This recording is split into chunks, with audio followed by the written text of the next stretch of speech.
కుమ్మి కుమ్మి విన్నావయ్యా కోయిల వచ్చింది, వస్తూ వస్తూ పేపర్ పట్టుకొని పద్ధతి కూర్చుంది. ఏమయ్యా సీనయ్యా సీటు సిరిగిందా, ఏమయ్యా పొనవేలు కేసే దొబ్బేసిందా. ఓకేలే, ఇవన్నీ పట్టించుకోవద్దు, ఏదో పాట పాడాలనిపించింది, నన్ను క్షమించండి. ఇక్కడ పరిస్థితి ఏంటంటే కొమ్మినేని శ్రీనివాసరావుని అరెస్ట్ చేసిన తర్వాత కలుగులో ఉండేటువంటి ఆర్కే రోజా బయటకు వచ్చింది. మంచిగా వెనక ఫ్లెక్సీ పెట్టుకుంది, ముందర మైక్ పెట్టుకుంది, ఈడ మైండ్ పెట్టుకుంది. అసలు ఏం మాట్లాడుతుందో ఒకసారి విందాం. శ్రీనివాసరావు గారు అంటే చేతులెత్తి నమస్కరిస్తారు. ఇక్కడ ఆర్కే రోజా చెప్తా ఉంది, కొమ్మినేని శ్రీనివాసరావు గారిని చూస్తే చేతులెత్తి నమస్కరించాలి అనిపిస్తుందని చెప్తుంది. ఆవిడ చెప్పింది నిజమే. ఎందుకంటే ఉగ్రవాదాన్ని ఎలా తొక్కివేయాలి, ప్రజల సమస్యల మీద ఎలా పోరాటం చేయాలి, పేదరికాన్ని ఎలా జయించాలి, న్యాయవాదాన్ని ఎలా నిలబెట్టాలని ప్రతి క్షణం ఆయన సాక్షి డిబేట్ లో కూర్చొని మనస్సాక్షిగా వాదిస్తూ ఉంటాడు. కాబట్టి అతనికి రెండు చేతులెత్తి నమస్కరించాలి. ఏమైనా ఆర్కే రోజా, నీకు మైండ్ నుండి మాట్లాడుతూ ఉండవా? అమరావతి రాజధానిలో ఉండేటువంటి మహిళలని వేశ్యలుగా చిత్రీకరించినప్పుడు మురిసిపోయి నవ్వినటువంటి కొమ్మినేని శ్రీనివాసరావుని పట్టుకొని ఆయన చూస్తే చేతులెత్తి నమస్కరించాలనిపిస్తుందా? ఒక వ్యక్తి ఏదో ఒక సర్వేని అడ్డు పెట్టుకొని అమరావతి మహిళల మీద రుద్దుతూ అమరావతి రాజధాని చుట్టుపక్కల ఉన్నందరూ వేశ్యలని చెప్పినప్పుడు ఊగుడుతూ ఊగిపోయినటువంటి కొమ్మినేని శ్రీనివాసరావుని చూస్తే నీకు చేతులెత్తి నమస్కరించాలనిపిస్తుందా? కొంచెమైనా మనకు సిగ్గుండక్కర్లా? నువ్వు అమరావతిలో ఉంటే తెలిసేది, అమరావతి చుట్టుపక్కల ఒక మహిళగా నువ్వు ఉంటే తెలిసేది, 33,000 ఎకరాల భూమిలో ఒక్క సెంటు భూమైనా నువ్వు ఇచ్చుంటే తెలిసేది. ఈ రోజు సాటి మహిళల్ని ఆ విధంగా హీనంగా చూస్తూ దుర్భాషలాడుతూ వ్యక్తిగత హరణం చేస్తూ క్యారెక్టర్ అసాసినేట్ చేస్తుంటే నీకు ఈ రోజు సంతోషంగా ఉందా? ఆ లైవ్ లో చూసిన వాళ్ళు, ఆ డిబేట్ చూసిన వాళ్ళు ప్రతి ఒక్కరూ కోపడుతున్నారు, ప్రతి ఒక్కరు ఊగిపోతా ఉన్నారు. మన కొంచెమైనా బుద్ధి ఉండాలి. 70 ఏళ్ల వయసులో ఆయన మీద ఎస్సీ ఎస్టీ తప్పుడు కేసు పెట్టి ఈ రోజు హైదరాబాద్ నుంచి ఎలా మీరు తీసుకొచ్చారో ఇక్కడ ఆర్కే రోజా చెప్తుంది. 70 ఏళ్ల వయసు, 50 సంవత్సరాల జర్నలిస్ట్ అనుభవం. అలాంటి వ్యక్తి మీద అక్రమంగా ఎస్సీ ఎస్టీ కేసులు పెట్టి తీసుకెళ్లారు అని చెప్తుంది. మరి ఆ రోజుల్లో 3 సార్లు ముఖ్యమంత్రి, 8 సార్లు ఎమ్మెల్యే, 7 పదుల వయసు, విలువలు విజనరీ లెజెండ్ అయిన నారా చంద్రబాబు నాయుడు గారిని అక్రమంగా, అన్యాయంగా, దౌర్జన్యంగా అరెస్ట్ చేసి జైల్లోకి తీసుకెళ్లి జైలు సిబ్బంది చేత ఇబ్బంది పెట్టించినప్పుడు నువ్వేం చేస్తున్నావు? ఒక్క ఎఫ్ఐఆర్ కూడా లేదు. ఆడవాళ్ల గురించి నీచంగా మాట్లాడితే దాన్ని సమర్థించిన కొమ్మినేని శ్రీనివాసరావుని అరెస్ట్ చేసి తీసుకెళ్తుంటే అంత ఫీల్ అయిపోతున్నావే. ఆ రోజుల్లో డాక్టర్ సుధాకర్ గారిని పిచ్చివాణ్ణి చేసి మెంటల్ ఆసుపత్రిలో తోసి చంపేసినప్పుడు ఏం చేస్తున్నావు? దళిత డ్రైవర్ సుబ్రహ్మణ్యంని చంపి డోర్ డెలివరీ చేసి పంపిస్తే ఏం చేస్తున్నావు? అమర్నాథ్ గౌడ్ని చిన్న పిల్లోని పెట్రోల్ పోసి కాల్ చేసినప్పుడు ఏం చేస్తున్నావు? తోటా చంద్రయ్య గారిని మిట్ట మధ్యాహ్నం నడి రోడ్డు మీద కంఠం మీద కత్తి పెట్టి కోసేసినప్పుడు ఏం చేస్తున్నావు? అక్రమంగా సంపాదించిన మాగాళ్ళలో కూర్చొని మామిడికే ఊరగా పెట్టుకుంటున్నావా? ఈ రోజు లైవ్ డిబేట్ లో ఆడవాళ్ళని కించపరుస్తూ మాట్లాడితే సాక్ష్యాలతో సహా సాక్షి ద్వారా తెలిస్తే ఎస్సీ ఎస్టీ కేసు ద్వారా అతను అరెస్ట్ చేసి లోపల తీసుకెళ్తే నీకంత బాధగా ఉందా? మరి చంద్రబాబు నాయుడు గారిని అన్ని రోజులు లోపల పెట్టి అన్యాయంగా చిత్రహింసలు పెట్టినప్పుడు సీసీ కెమెరాలో జగన్మోహన్ రెడ్డి చూస్తూ ఆనందపడినప్పుడు ఆ రోజు ఏం చేస్తా ఉండవు నువ్వు? దాని గురించి కూడా మాట్లాడు. అన్ని చిల్లర పైసల కోసమో, అక్రమ ఆస్తులు నిలబెట్టుకోవడం కోసమో, రానున్న రోజుల్లో పదవి రావడం కోసమో, మినిస్టర్ హోదా కోసమో ఏది పడితే అది మాట్లాడబాక. నువ్వు ఒక సాటి మహిళవే.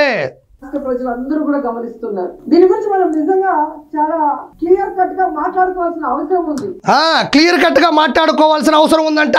మాట్లాడాలన్నప్పుడు నీకు దమ్ముంటే జనాల్లోకి రా, డిబేట్ లోకి రా, ప్రెస్ మీట్ పెట్టు, ఒక 50 ఛానల్స్ పెట్టు, పేపర్ లేకుండా మాట్లాడు. అన్నిచ్చిన పేపర్ లేకుండా మాట్లాడే దమ్ము నీకుందా? జనాల్లోకి రా. కొమ్మినేని శ్రీనివాసరావు గారు ఏ తప్పు చేయలేదు, అనవసరంగా ఎస్సీ ఎస్టీ కేసులు పెట్టారని వాదించు. ఇంట్లో కూర్చొని వెనక తండ్రి కొడుకులు ఫ్లెక్సీ పెట్టుకొని ముందర మైక్ పెట్టుకొని మాట్లాడటం కాదు, ఎంతైనా మాట్లాడుకోవాల్సిన అవసరం ఉందంట. ఇంట్లో కూర్చొని నేను కూడా మాట్లాడతా, రా బయటికి ఈదులోకి.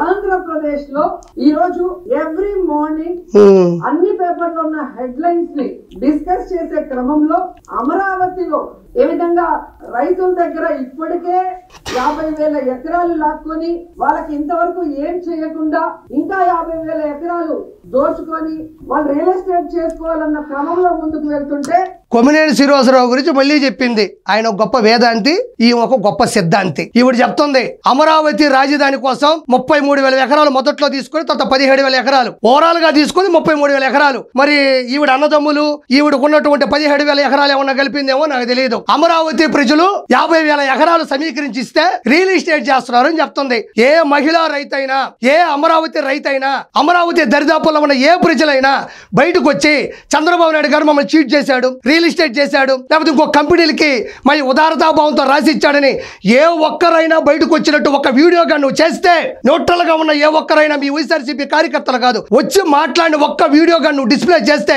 కిరాక్ కార్పొరేట్ అనేవాడు ఈ రోజు నుంచి నీ గురించి ఒక్క మాట కూడా మాట్లాడకుండా బయటకు వెళ్ళిపోతా. నేను ఒక్క మాట మాట్లాడకుండా, చాలా మంది కూడా ఫోన్ చేపిస్తున్నావు కదా వాడిని ఆపమను, వాడికి నాకేం వైరం ఉంది, నీకు నాకు వైరం ఏం లేదు. ప్రజాస్వామ్యంలో ప్రజల ఓట్ల చేత గెలిచినప్పుడు ప్రజల డబ్బులు ప్రజలకు ఇవ్వకుండా తినేస్తే కిరాక్ కార్పొరేట్ అంటాడు, మాట్లాడతాడు. నీకు దమ్ముందా ఆ వీడియో చూపించే దమ్ము? ఈవిడ ఇంకా మాట్లాడుతూ ఉన్నది. ఆ రోజుల్లో ప్రజలారా 2019 నుంచి 2024 మధ్యలో ఈవిడ అంటుంది వాళ్ళ నమ్మకాన్ని ఒమ్ము చేస్తూ అని. ఆ నమ్మకాన్ని ఒమ్ము చేయకుండా చంద్రబాబు నాయుడు గారు 33,000 ఎకరాలతో అమరావతి రాజధాని స్థాపించాలని అనుకున్నాడు. కత్తిపోటు బాబాయ్ గొట్టలు వేటంటూ దూసుకొని వచ్చాడు. ఏం చేశాడు? అమరావతి రాజధాని కాదు 3 రాజధానులని 3 ముక్కలాట ఆడాడు. దాంతో ఎన్నో జ్ఞాపకాలతో వారసత్వంకి వచ్చిన పొలాల్ని సమీకరించినటువంటి రైతులు కడుపు మండిపోయి ఉవ్వెత్తున నిరసనలు చేశారు. 1631 రోజులు జరిగిన అమరావతి నిరసనలో 230 మంది చనిపోయారు. 3,000 మందికి పైగా అమాయకుల మీద అక్రమంగా కేసులు నమోదయ్యాయి. ఆడవాళ్ళని బూతులు తిట్టించాడు, బూటుకాలతో దండించాడు, పెయిడ్ ఆర్టిస్టులు అన్నాడు, కన్నీటి పరివంతం చేశాడు, వాళ్ళని రకరకాలుగా ఇబ్బంది పెట్టాడు. ఆ రోజు నువ్వేం చేస్తా ఉండవు? మరి ఆ రోజు అమరావతి రాజధాని చివరిగా వదిలినప్పుడు మిగతా రాజధాని మీ అన్న ఎందుకు పూర్తి చేయలేదు?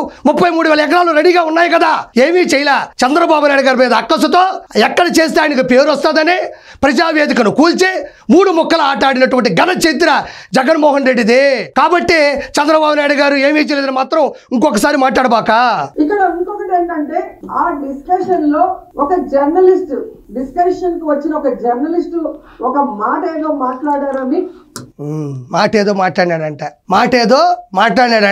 అది మామూలు మాట, అది చిన్న చితక మాట. దేవతల రాజధానిని వేసల రాజధానిగా, అమరావతి రాజధాని చుట్టూ వేసులు ఉన్నారనేది ఈవిడికి చాలా చిన్న మాట అనుకుంటా. అది చాలా చిన్న మాట. ఒక మహిళగా ఉండి వేరే మహిళల్ని కించపరుస్తూ మాట్లాడితే, అది లైవ్ డిబేట్ లో సాక్షి ద్వారా కనబడితే, సొంత ఛానల్లో జర్నలిస్ట్ ముసుగులో ఇద్దరు మాట్లాడితే, దాన్ని సాక్షి యాజమాన్యురాలు భారతిరెడ్డి గారు దాన్ని టెలికాస్ట్ చేస్తే అది అక్రమంగా కేసులు పెట్టారంటుంది, అది తప్పు లేదంటుంది.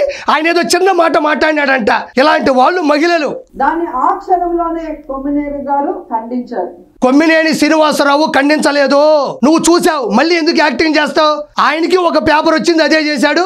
నీకు ఒక పేపర్ వచ్చింది, అదే చదువుతున్నావు అంతే. కృష్ణరాజు అనే ఒక నికృష్టుడు, ఒక జర్నలిస్టు నీచాతి నీచంగా మాట్లాడుతుంటే, నిజమేనండి నేను చూశాను, ద హిందూలో, ద టైమ్స్ ఆఫ్ ఇండియాలో నేను చూశానన్నాడు. నీకన్నీ తెలుసు కూడా దాన్ని వెనకేసుకొని రాబాకు. ఇప్పటికే 151లో 11 ఇచ్చాడు. దీని దెబ్బ ఈసారికి 0 వచ్చే అవకాశం ఉంది. తెలిసి ఆయన డిస్కషన్స్ లో ఎప్పుడు కూడా ఎవరు కూడా తప్పుగా మాట్లాడితే ఒప్పుకోరు. అమ్మో, ఆయన తప్పు మాట్లాడితే ఒప్పుకోడు. సూర్యవంశంలో పెద్ద వెంకటేష్ గారు, జయం మనదేరాలో పెద్ద వెంకటేష్ గారు, పెద్దన్నయ్యలో బాలకృష్ణ గారు, ఆయన తప్పు చేస్తే అసలు ఒప్పుకోడు. ఓకే ఆర్కే రోజా, ఇంకొకసారి ఇలాంటి అనుచిత వ్యాఖ్యలు చేయొద్దు. నువ్వు ఒక ఆడపడుచువే, నువ్వు ఒక మహిళవే, సాక్ష్యాలతో కూడినటువంటి వాగ్వివాదం జరుగుతుంది కాబట్టి కూర్చో.